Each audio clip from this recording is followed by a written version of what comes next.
नमस्कार, कप्पेज रेसिपीजमध्ये आपले स्वागत आहे। आज मी तुम्हाला नारळी भात करून दाखवणार आहे। त्यासाठी मी इथे 1 कप बासमती तांदूळ घेतले। ते तांदूळ 2-3 पाण्याने आपण धुवून घ्यायचे।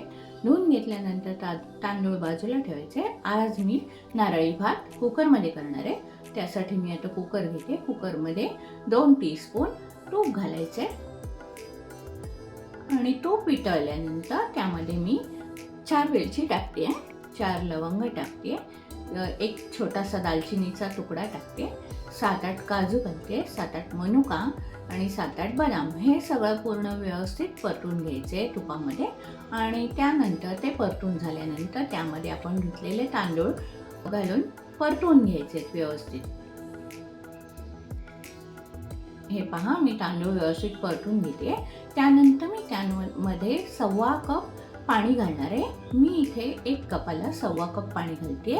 त्या पाण्यामध्ये पुन्हा तांदूळ एकत्र करून घ्यायचे आणि तांदूळ एकत्र करून झाल्यानंतर त्यामध्ये 2 चमचे किसलेलं ओलं खोबरं घालते आणि ते खोबरंही एकत्र करून घ्यायचं आहे।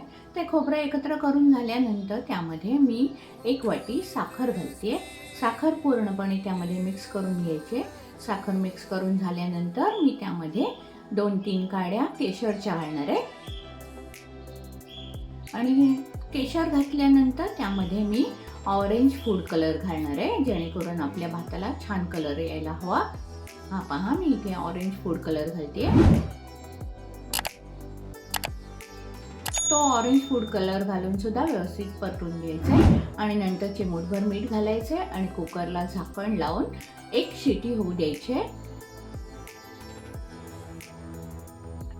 1 शिटी झाल्यानंतर कुकर 5-10 मिनिटांसाठी मंद गॅसवर ठेवायचा आहे आणि थोड्या वेळाने गॅस बंद करून टाकायचा आहे आणि कुकरची इथे वाफ गेली आहे।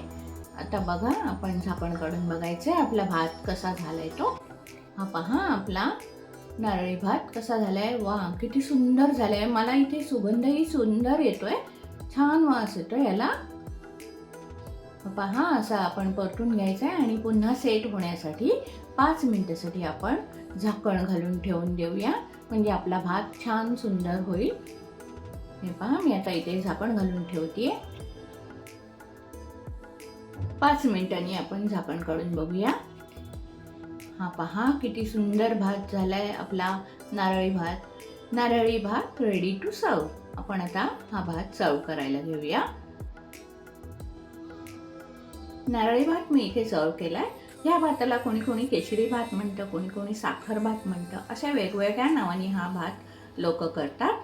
तुम्हाला जर ही माझी नारळी भाताची रेसिपी आवडली असेल तर रेसिपीला लाईक करा, शेअर करा आणि अशाच नवनवीन रेसिपी पाहण्यासाठी माझ्या चॅनलला सबस्क्राईब करायला विसरू नका।